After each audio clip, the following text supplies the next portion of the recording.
नाज़रीन, ज़रूरत इजाद की माँ है और इंसान ने जब से साइंस के मैदान में कदम रखा नित नई इजादात करके जिंदगी को आसान बना लिया।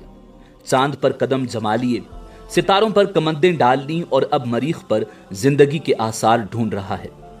नाज़रीन, गुज़श्ता 200 बरसों में जो साइंस की दुनिया ने तरक्की की वो तारीख़ इंसानी में पहले कभी नहीं देखने को मिलती। और साइंसी इजादात ने जहां इंसानों को बहुत सी सहूलियात से नवाजा, वहीं कुछ इजादात ने ऐसी तबाही मचाई कि उनके मुअज्जिद न सिर्फ अपनी इजादात पर शर्मिंदा हुए बल्कि वो खुद को उस तबाही का जिम्मेदार भी मानते रहे। आज की वीडियो में हम आपको 10 ऐसे साइंसदानों के बारे में बताएंगे जो अपनी इजादात के गलत इस्तेमाल पर न सिर्फ शर्मिंदा थे बल्कि खौफजदा भी हुए और उनको शदीद जानी और माली नुकसान का सामना भी करना पड़ा और उन पर शदीद तनकीद भी की गई। वीडियो में आगे बढ़ने से पहले अगर आप हमारे चैनल पर नए हैं तो बराए मेहरबानी हमारा चैनल info@adil सब्सक्राइब करें, जहां आपको बिलखुसूस इस्लामिक हिस्ट्री और बिलुमूम दुनिया भर की मुनफरिद मालूमात पर मबनी वीडियोस मिलती रहेंगी। नंबर 1, जे रॉबर्ट ओपनहाइमर। नाज़रीन, अमरीकी साइंसदान रॉबर्ट ओपनहाइमर को एटम बॉम्ब का बाप कहा जाता है, जो दूसरी आलमी जंग के दौरान मैनहट्टन प्रोजेक्ट में लॉस एलामोस लैब के डायरेक्टर थे। यही वो जगह थी जहां जोहरी बम बनाए जा रहे थे। ओपनहाइमर ने आइंस्टाइन की मदद से ही जोहरी तजर्बा कामयाब किया। दूसरी जंग अजीम के दौरान हिरोशिमा पर दुनिया के पहले एटमी हमले में कम से कम 1,40,000 अफराद हलाक हुए थे, जबकि 3 रोज बाद नागासाकी पर एटमी हमले के नतीजे में कम 74,000 अफराद लुकमा अजल बने। उस एटम बम ने नागासाकी शहर का तकरीबन 30% हिस्सा तबाह कर दिया और सनती इलाका बिल्कुल जमी बोस हो गया था।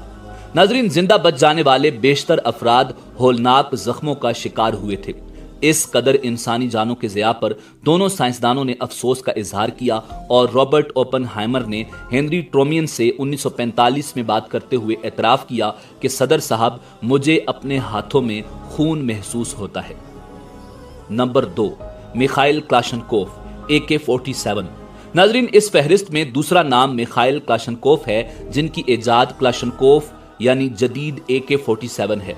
दूसरी जंग अजीम में सोवियत इंजीनियर मिखाइल क्लाशनकोफ ने एक गन इजाद की जिसे क्लाशनकोफ का नाम दिया गया। नाज़रीन, दूसरी जंग अजीम में क्लाशनकोफ से इस कदर खून बहाया गया कि मिखाइल ने खुद अपनी इजाद पर अफसोस और शर्मिंदगी का इजहार किया। एक बार एक इंटरव्यू में उनका कहना था कि मुझे जिस रूहानी कर्ब का सामना है वो नाकाबिले बर्दाश्त और नाकाबिले बयान है। नाज़रीन, AK-47 के सबब सालाना 2.5 लाख लोग मारे जाते हैं। मरने से कबल क्लाशनकोफ ने लिखा कि उस सब का जिम्मेदार वो खुद को महसूस करता है। नाज़रीन, कहा जाता है कि उसने खुद को भी उसी तकलीफ की हालत में क्लाशनकोफ से गोली मारकर खुदकुशी कर ली थी। Number 3, Alfred Nobel. नाज़रीन, अगर आपने नोबल इनाम का नाम सुना है तो यकीनन आपको इस इनाम के बानी अल्फ्रेड नोबल के बारे में जानकर हैरानगी होगी कि वो दुनिया की खतरनाक तरीन धात डायनामाइट का मौजूद था। अल्फ्रेड नोबल की इस इजाद ने बड़े पैमाने पर तबाही मचानी शुरू की और देखते ही देखते दुनिया ने जंगों में इसे ऐसा इस्तेमाल किया कि सैकड़ों अफराद एक ही झटके में हलाक होते गए। अल्फ्रेड नोबल के भाई की वफात पर एक अखबार ने गलती से अल्फ्रेड की मौत की खबर शाये कर दी, जिसका उन्वान रखा मौत के ताजिर की मौत। अल्फ्रेड ये खबर पढ़कर शर्मिंदा हुआ और सोचने लगा कि क्या उसकी मौत के बाद लोग उसे ऐसे याद करेंगे।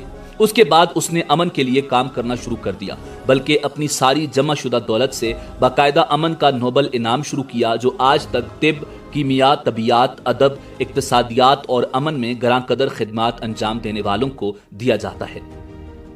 Number 4, Wright brothers.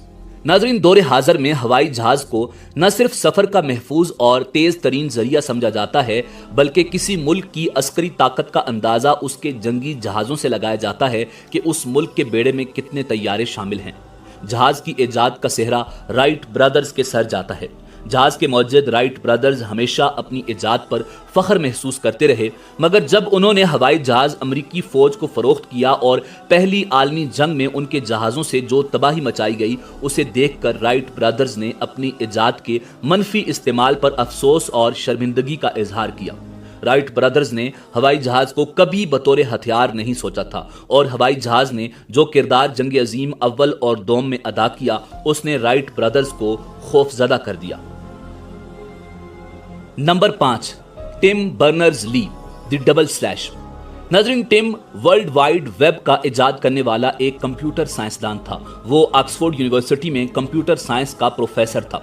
नाज़रीन, ये देखते हुए कि टिम ने हम सब के लिए इजाद का बड़ा काम किया जब उसने HTML तैयार किया और वर्ल्ड वाइड वेब की इजाद की, उसे बैंक में काफ़ी क्रेडिट मिल गया।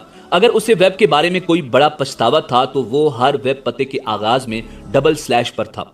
बिजनेस इनसाइडर के मुताबिक डबल स्लैश की जरूरत नहीं थी।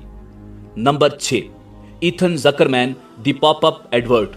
नाज़रीन, अगर आपने कभी अपने कंप्यूटर या मोबाइल की स्क्रीन पर कोई वीडियो चलाई हो और आपको अचानक गुस्सा आया हो जब एक और पॉपअप इश्तिहार सामने आ जाता है जो असल वीडियो से तवज्जो हटा देता है, ज़करमैन इसका मुअज्जद है। यानी इस ब्लॉगर और कंप्यूटर साइंसदान ने इस बात को इजाद किया जो अब मैसाचुसेट्स इंस्टीट्यूट ऑफ टेक्नोलॉजी में सेंटर फॉर सिविक मीडिया का सरबराह है। ज़करमैन ने गुज़श्ता साल दी एटलांटिक के लिए इंटरनेट का असल गुनाह के उन्वान से एक मजमून लिखा जिसमें उसने अपनी इस इजाद के परेशान कुन नुकसानात की पूरी जिम्मेदारी कबूल की। नाज़रीन, इस इश्तिहार को पॉपअप एडवर्टाइजमेंट कहते हैं जिसकी वजह से अक्सर गैर मुतल्लिका इश्तिहार भी चलाए जाते हैं जो काफ़ी नुकसानदेह साबित हो सकते हैं। Number 7, Dong neon flappy bird. नाज़रीन, फ्लैपी बर्ड एक मोबाइल गेम थी। ये गेम चंद दिनों में इतनी मशहूर हुई कि नंबर 1 पर चली गई। इस गेम को बनाने वाला डोंग रोजाना तकरीबन $50,000 कमा रहा था और डोंग दुनिया भर में इस गेम की वजह से मशहूर हो गया था। इस गेम को प्यूडीपाई जैसे बड़े यूट्यूबर्स खेलने लगे थे, मगर एक दिन अचानक उसने एप्पल प्ले स्टेशन से इस गेम को डिलीट करवा दिया, जिसकी वजह यह थी कि अमेरिका में एक कमसिन बच्चे ने फ्लैपी बर्ड गेम जीतकर अपने भाई को कत्ल कर दिया था। कहा जाता है कि यह खबर झूठी थी, मगर इसके अलावा भी इस गेम की वजह से डोंग पर काफी तनकीद की गई थी और कहा गया था कि इस गेम की वजह से नौजवान जिंदगी तबाह कर रहे हैं और वक्त जाया कर रहे हैं। नाज़रीन, एक और खबर सामने आई कि किसी शौहर ने इस गेम की वजह से बीवी को तलाक दे दी। ऐसे ही बेशुमार वाकयात और खबरों और तनकीद की वजह से डोंग ने गेम डिलीट करवा दी और इसे इजाद पर पछतावा हुआ। Number 8, Bob Propst, the office cubicle. नाज़रीन, रॉबर्ट प्रॉप्स्ट एक अमरीकी मौजद था। वो एक्शन ऑफिस का मौजद था जो क्यूबिकल ऑफिस फर्नीचर सिस्टम में तैयार हुआ। 1960 की दहाई में उसने हरमन मिलर के मुशीर की हैसियत से काम किया। बॉब प्रॉप्स्ट ने अमेरिका को ओपन प्लान ऑफिस से मुतारिफ करवाया और उसके साथ ऑफिस क्यूबिकल। उसने 1997 में न्यूयॉर्क टाइम्स को बताया कि दफातर को एक ही हाल में सबको इकट्ठा बनाया जा सकता है। कंपनियों ने उसकी इजाद को पैसा बचाने, इनफरादी दफातर को खत्म करने और उनकी जगह खुले मंसूबों और क्यूबिकल्स के तौर पर देखा, मगर प्रॉप्स्ट अपनी इजाद पर पछता रहा था।